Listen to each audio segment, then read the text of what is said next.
determined that he wasn't at fault, that he had no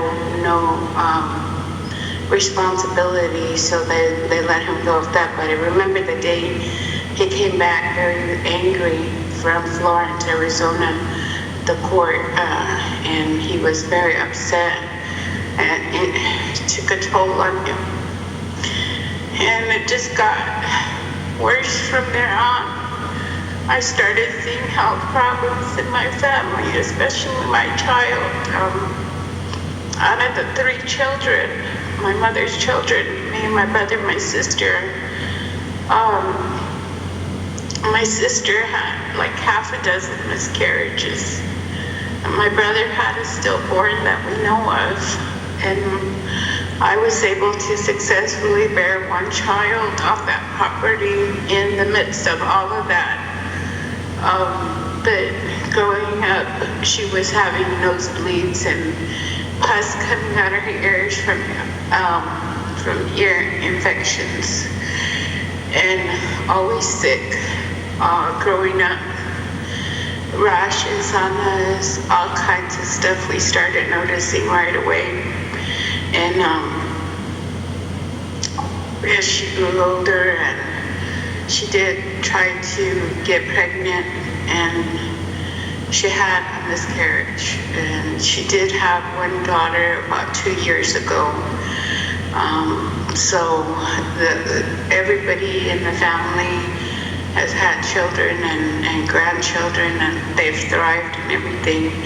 If you lived any amount, at least 2 years or longer, I noticed in the family members that lived there for that duration of time, they had a lot of miscarriages and a lot of the rashes and everything.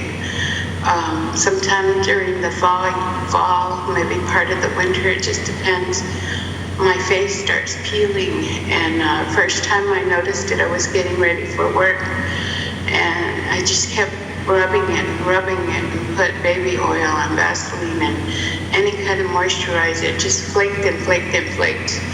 And pretty soon I just rubbed the whole face off. It was just red.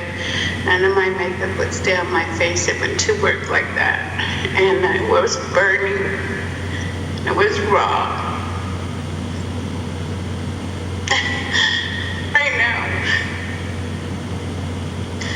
I have diabetes. I have fibromyalgia. I have arthritis. I have a cyst in my brain that they can't remove. I'm going through a cancer scare. My daughter's only 31. Both her and I, we got a damaged spine. And she has 1 functioning kidney. And she has liver problems. She's got asthma really bad. And she still always gets sick to this day. And we're just tired of being sick all the time. That's all she knows is sickness, my daughter.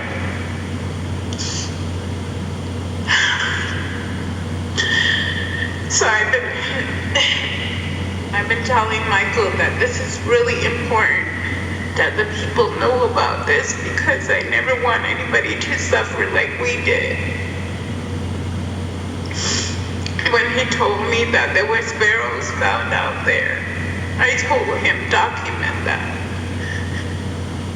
We need to get it on record, because that's what happened here. They tried to sweep it under the rug.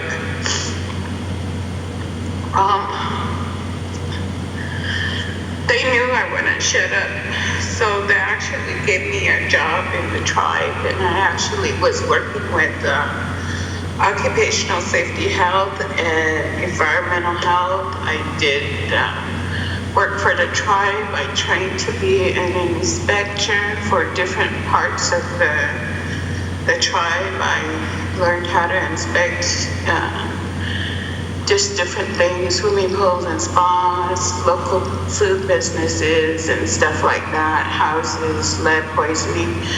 And while I was doing the lead poisoning, they tasked me with trying to research and develop a curriculum for lead poisoning. And in the beginning, when they did the first cleanup, I kept telling them that the poison was moving in the soil. And the lady patronized me and she said, "Oh, no, it doesn't move. It's just like a big cloud underneath the ground. It's not moving." Well, when they did the second cleanup, because they did a second cleanup in 2009, August, the guy and his dad, actually a son and a father-son team, did the cleanup from EPA Region 9. And the son told me, "You were right all those years ago." And I said, "About what?" He said, you said it was moving. He said, "It's moving." And I said, I told them, and I was just a little girl at that time, a young mother, and I knew it was moving because of the slope, because of the weather patterns, because of a lot of things, a lot of factors. And so anyway, when I was researching about lead poisoning, and I noticed that the family was getting arthritis in the spine a lot, and that was the first thing you noticed in the family members' health, is they always got diagnosed with arthritis in the spine first. And I had gotten toxicology reports way back in the early 80s, and I was reading up on a lot of this chemicals we were exposed to, and I'm reading that they're nerve damaging agents. That they're damaging your nervous system, and then understanding biology and, checking it in school and everything. Everybody's familiar with the bundle of nerves that's at the base of your spine that, it connects the nervous system to the skeletal system.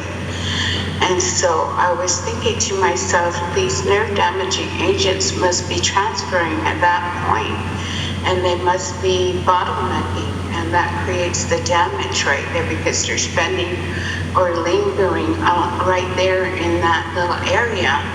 And so the arthritis starts forming in the base of your spine, and then it just goes on from there. And then learning about lead and how it travels. Lead poisoning travels in your bone system as the same pathway as calcium. So it travels within your bone marrow. And when we were young kids, we were going to school, but we were always falling asleep at school. And we were always getting in trouble because we were falling asleep. They thought we weren't sleeping at night at home, but we were. And it was the anemia we were getting. And we didn't add it up till much later. So they finally did diagnose us with anemia. And they gave us anemic pills. And so we were weak and tired a lot, and we were just not functioning as kids in school. Some things started putting themselves together for me later on. And so I'm starting to piece together.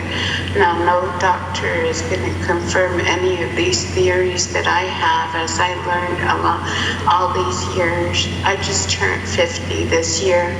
I use a walker. My mother's 19 years older than me, and she spent less than half the time that I did on the property. She's much more active than I am, and much less dependent on her walker than I am. My daughter doesn't get to carry her baby on certain days when they're treating her for her back. So I had to help her out a lot, even though I was in pain.